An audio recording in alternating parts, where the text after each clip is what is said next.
in terms of regulatory compliance as well? How can the institutions that transact on these different networks gain at least a common degree of understanding and clarity that these transactions are actually meeting regulatory obligations?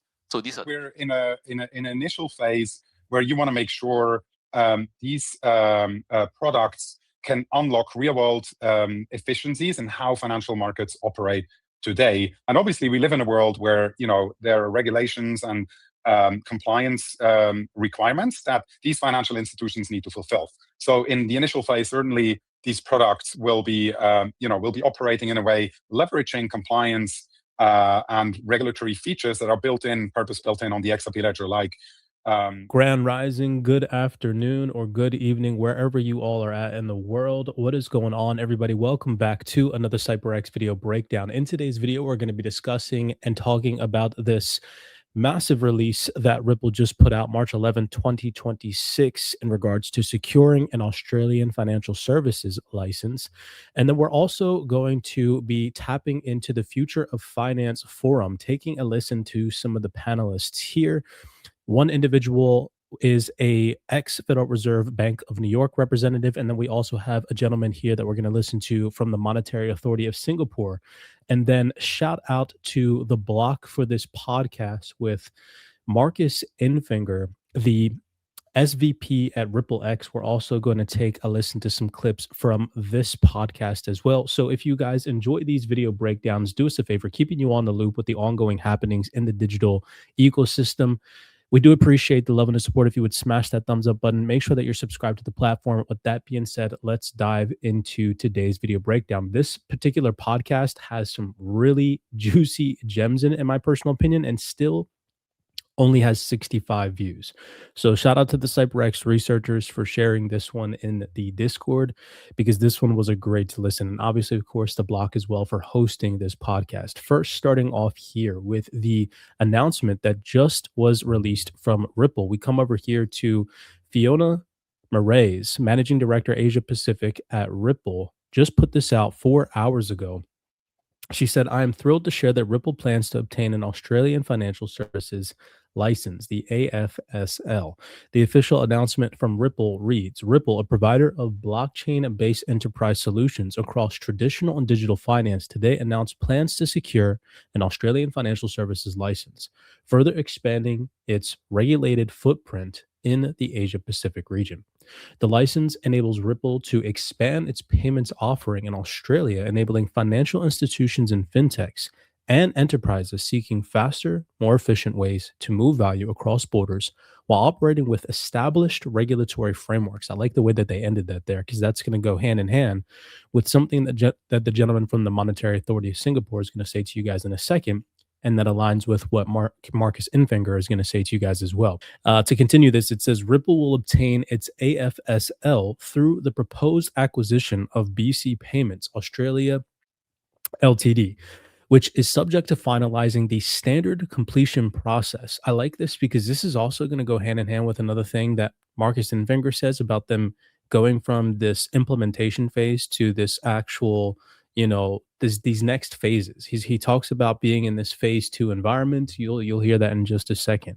And it says this will strengthen Ripple's ability to offer a licensed end-to-end platform for moving funds globally. With the ASFL in place, Ripple Payments can manage the full life cycle of a transaction, from onboarding and compliance through funding, FX liquidity management, and final payout, integrating both TradFi banking rails and digital assets. That is another huge statement right there. This will allow Ripple to directly oversee settlement, connect customers to local payout partners, and optimize transaction routing, delivering faster time to settlement, greater transparency, and reduced counterparty risk. This enables customers to benefit from a single integration into Ripple's infrastructure without needing to manage multiple intermediaries or underlying blockchain technology themselves. So with that fundamental announcement out of the way, I want to first take your attention over here, and we're going to listen to what this gentleman here, the former president and CEO of the, I believe, Bretton Woods Committee, if I'm not mistaken, or excuse me, he is a Bretton Woods Committee representative, former president and CEO of the Federal Reserve Bank of New York. There's his title. His name is William C. Dudley. And I want you guys to just take a second and listen to what he says about the announcement in regards to Kraken, the Fed, And then he gives this time horizon. Okay. And this time horizon, albeit it might be a little uncomfortable to hear, but nonetheless, when you zoom out in the grand scheme of things, it's actually not that long away. And this just puts things into perspective as to where we're at now, given the opportunity in the total cryptocurrency market cap, not financial advice, to get in before the financial institutions do, while the market is still trading sub $2.5 trillion. Okay. Again, not financial advice, but just listen to what he says here. And, you know, in my personal opinion, common sense screams opportunity to gobble up shares of these digital assets before huge amounts of institutional capital flood into this digital asset ecosystem. So here this gentleman is. Let's listen to what he has to say. This plays out. The Federal Reserve has an important role to play in this as well. In other words, what kind of access is the Federal Reserve going to give to the new digital finance players? Just over the last couple of days, Kraken, which is a cryptocurrency company, was given access to the Fed, master account to the Fed. So that means that they can settle in central bank money. That's sort of the gold standard. I think I'd like to see the Fed go farther in this direction. Okay. That is such a crazy statement. I've been in crypto now for 10 years, since 2016. And to see a crypto exchange gain access to central bank money is insane. If that doesn't confirm the future trajectory of this digital asset ecosystem, I don't know what else does. But that statement alone, super bullish. And that announcement this year in 2026, super bullish. That sets the trajectory of the possibilities that this digital asset ecosystem could achieve in terms of size and scale, right? We're just at the foundational level of that all taking shape. Let's continue to listen. Because at the end of the day, cash at the Fed is the safest asset you can hold. There's no liquidity risk, there's no settlement risk, there's no default risk. So having digital finance companies that can actually settle at the Fed, I think is actually the best case. Now, you can't go to that instantaneously because you don't have the regulatory regime in place to basically put the rules for the digital finance industry on the same plane as what exists for commercial banks. So we're sort of in the process now of going through the conceptual phase to the implementation phase. And, that's going to play out over the next, I'd say, 18, 24 months. And then we'll sort of see what the true rules of the road are at the regulatory level. And then I think once the Fed sees that, then they can probably be a little bit more open up access to the Fed. Hugely controversial. The bank. Okay, so we said we're in this conceptual phase where we're rolling into this implementation phase where over the next 12 to 24 months, we're really going to see the Fed open up, right? Access. This is crazy. And that goes hand in hand with something that Marcus Infinger over here, RippleX said, and then also considering these announcements just recently from Ripple, where they're applying for licenses, they're still building. We're in a bear market cycle right now. We've seen a massive pullback in crypto, but the infrastructure has never been stronger in crypto.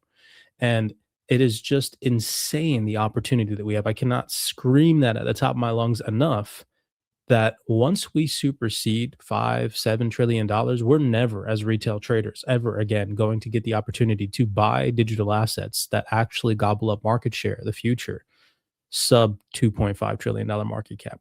Okay. That's just my personal opinion. We'll see who's right or wrong 5-10 years from now. But nonetheless, I have a firm belief that that is to be the case. But back on this implementation vocabulary, listen to what Marcus Infinger here says. Again, this is the SVP at RippleX. Shout out to the block for this podcast, where Marcus Infinger says the same exact thing. And when you talk to institutions and sort of companies, how many of them are interested or curious about going on chain versus how many of them are just like, we don't want to deal with any of this nonsense? So this is a very good question. I would say this has changed dramatically. I've been with Ripple now for 7 years, and I remember in the early days, I was going out there talking to some larger financial institutions, asset managers, family offices, and when I talked about crypto, XRP, the XRP ledger, they looked at me with some, I would say more elevated hesitance. What is this about? And just really not understanding why they should care that much. And I think that conversation has largely changed.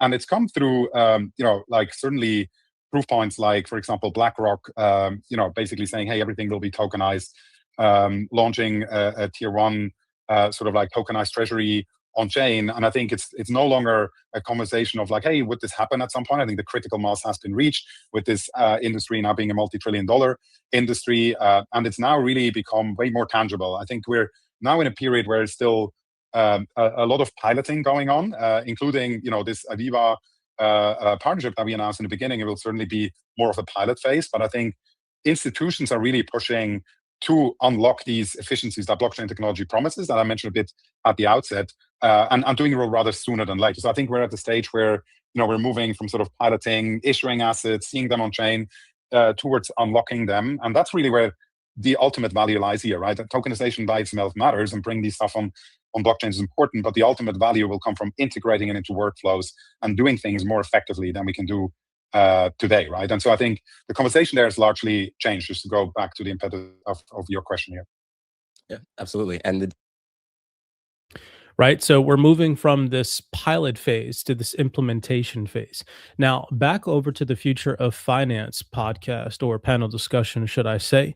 And we're going to listen to the gentleman from the Monetary Authority of Singapore. And I want you guys to focus on two key vocabulary phrases that he mentions in his statement. The first one being regulation. That's what we're going to discuss and talk about first. But then he also goes on to talk about how we're going to live in a multiple network ecosystem where there's going to be multi-chains. It's going to be a multi-chain world. And this is coming directly from the Monetary Authority of Singapore. And that's going to, again, go hand in hand with two comments from Marcus Enfinger. So let's take a second here and listen. Work streams bring about.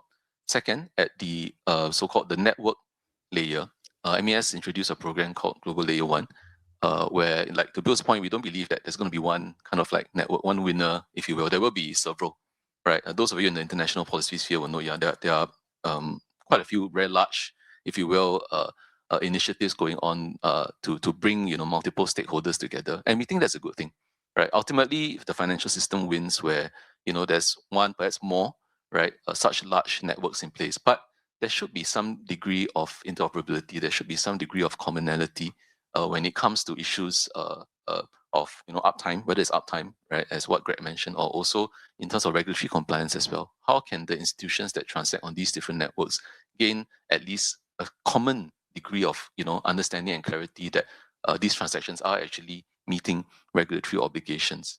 So these are the issues that we think about. And finally, as I shared earlier at the settlement. So he talks about how can these financial institutions make sure that they're adhering to their regulatory compliance standards. Then he also discussed and talked about the very beginning of his statement that we all agree that we're going to live in a multi-chain world, right? And so let's go over and listen to what Marcus Enfinger has to say on both of those topics. The first being where he mentions and talks about how regulatory compliance is baked into the XRPL. Take a second here and just listen. We're in an initial phase where you want to make sure these products can unlock real-world efficiencies in how financial markets operate today. And obviously, we live in a world where there are regulations and compliance requirements that these financial institutions need to fulfill. So in the initial phase, certainly these products will be operating in a way leveraging compliance and regulatory features that are purpose-built in on the XRP ledger, like, for example, decentralized identifiers, permissioned environments. But that doesn't mean there isn't obviously utility for that, because. So he almost says word for word what the gentleman from the Monetary Authority of Singapore says. Like, how can these institutions be comfortable utilizing these blockchain networks if they're, trying to figure out regulatory compliance? And here you have Marcus Enfinger going on to talk about that. That's been one of their key focus points, how regulatory compliance is baked into the XRPL, which is just a huge statement right there. It gives me so much more confidence about the future trajectory of the XRPL. Now, the second thing that he goes on to mention, the Monetary Authority of Singapore gentleman, is that we're going to live in a multi-chain world. Well, how much all the time do you see on Twitter? And this is just a rhetorical question because you can't answer me, obviously, of course. I'm just talking to a microphone here. But how often do you guys see tribalism on the internet where people are like, oh, XRPL is going to have all the money? Well, this is coming directly from a Ripple representative. And he goes on to talk about XRP being the glue for traditional finance and the digital asset ecosystem, or the DeFi ecosystem. But he specifically mentions operating in this multi-chain world, and that they believe that the XRPL is going to coexist with multiple different chains and networks. Take a second here and listen to what he says.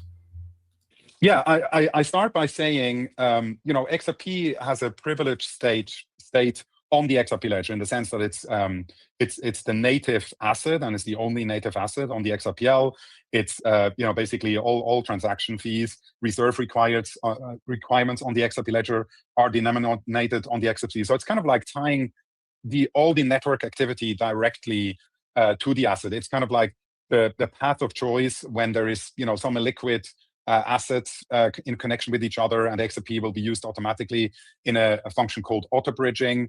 And at large and into the future, increasingly, I see really XRP as sort of like the glue on the network that connects liquidity and settlement, across it. So as a bridge asset for things like stablecoin transactions or multi-asset conversion flows, and definitely as well in terms of like a form of collateral in things like lending market. So to give you an example, this year we're going to see the launch of a native lending protocol, hopefully, for the XRP ledger that's recently been released. It's currently up for voting, and it allows essentially XRP holders to participate and provide capital versus for institutional grade sort of use cases. So I see it really as sort of like a glue in a financial network that will be powered by this technology at the heart. And by the way, we also believe in a multi-chain world. We don't believe like, hey, the whole world is going to run on the XRP ledger, but because the way it was designed, institutional grade first, very efficiently in terms of like how it's designed, very purpose-built for integration with existing financial markets and financial system aspects. We believe it's going to play obviously an important role. That is a huge humbling statement coming directly. This isn't some influencer on the internet with some opinion about the XRPL. This is coming directly from a Ripple representative that just said, we will operate in a multi-chain ecosystem. We do not believe that the whole world will run on the XRPL. That is huge. That screams diversification, right? That screams diversification. And that is confirmation, in my personal opinion, of that. So I thought that you all, as my audience, would really enjoy hearing that for those tribalistic perspectives that exist out there surrounding XRP and so on and so forth. Last but not least, this is the last clip I want to play for you guys. He goes on to talk about the RLUSD and the role that it will play on the XRPL. Particularly, I want you guys to listen to where he talks about this phase 2 that they're in. Okay. So just take a second and listen. This is the last video clip. And I think that this kind of just puts things into perspective as to where we're still at in the digital asset ecosystem. I don't want to call it we're early. We're definitely still early in terms of capital allocation, institutional capital allocated to the space, in terms of mass institutional adoption at scale, driving real-world utility to these blockchain networks. But in terms of awareness of this space via an institutional perspective, institutions are aware, they're piloting, they're educating their back-end infrastructure and team, they're building, we're not early in that regard. But what he says here about this phase that we're in kind of just like lets you know, like we're still in these phases. And there are phases, and he mentions that we're only in phase 2. So just take a second here and listen to what he says. I would say what excites me the most, or what excites us as a group the most, are two things. One is payments and sort of like, stablecoin powered payments. And the other one is this notion of repo markets on chain, collateral mobility at large. And so both of those are opportunities we're really honing in on and focused on. Stablecoin payment side goes without saying. Ripple and payments, that has been a marriage since many years. That's been obviously very, very productive and all about growth. And obviously the fact that we launched our own stablecoin, further sort of like amplifies this. And so we're looking for ways how we can really tie in the XRP ledger more with our payments products, and obviously the RLUSD being sort of like the US dollar vehicle there, just for more instant payments, with instant foreign exchange transactions and whatnot. And on the notion of repo, so that's basically the Aviva partnership we announced, which is really steering in that direction, but also a previous one we announced with DBS, Franklin Templeton, which is also in the same notion. And why I think it's a big deal is, first of all, repo is essentially like, secured lending to manage sort of like, liquidity of Wall Street. It's kind of like the daily plumbing of Wall Street, so to speak. And today, it's like, I don't know, multiple trillions of dollars that are, that are exposed in these sort of like markets. And I think, there's an opportunity here to really enable these collateral forms of collateral, like money market funds, and obviously, fiat in terms of like representative stablecoins, to operate way more efficiently and move from like a T+2 kind of situation into an intraday situation. And if you think you're a treasurer and you can all of a sudden manage your finances intraday, seek yield opportunities intraday, or manage your liquidity intraday and just more efficiently, reducing credit costs, etc. It's just massive in a market that kind of like underpins so much of Wall Street and financial markets. So we're very excited about that that sort of area. What I will say as a last one quickly is, I thought maybe 2 years back, I thought, hey, real estate is going to be very big here because it's the biggest, asset class in the world. And it's also full of friction. If you think about the real estate transactions, it goes many months and it's just very, very burdensome, right, for everyone involved.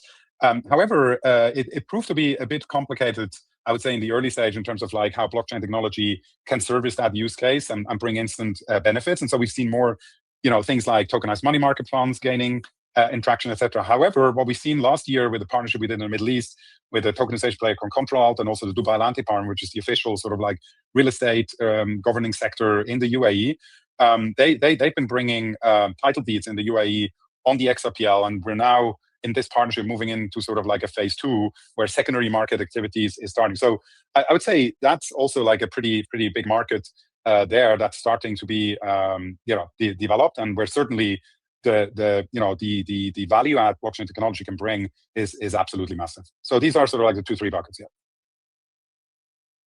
Right. So to wrap that up there, he talks about them going into this phase 2 of the secondary market and how this is all developing and how it's taking a little bit longer than he had previously anticipated. But nonetheless, it just puts things in a perspective that we are still in this transformation phase, right? It's going to take some time. It is happening beneath the surface, regards of the lack of price action.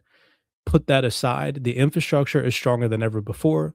The regulatory requirements are baked into certain protocols, and I think that it is going to be mandatory in the near future for interoperability and regulatory compliance to be baked into these protocols, along with privacy as well, privacy-enabled features, for these protocols to be adopted at scale by these financial institutions. And all of that plumbing is taking shape right now beneath our very feet. Many blessings to you guys. Hopefully you all enjoyed today's video breakdown. No hype, no hopium, just research. If you all enjoyed, do us that favor, smash that thumbs up button, subscribe to the platform. We do appreciate the love and the support. And with that being said, I will see you all in the next video breakdown.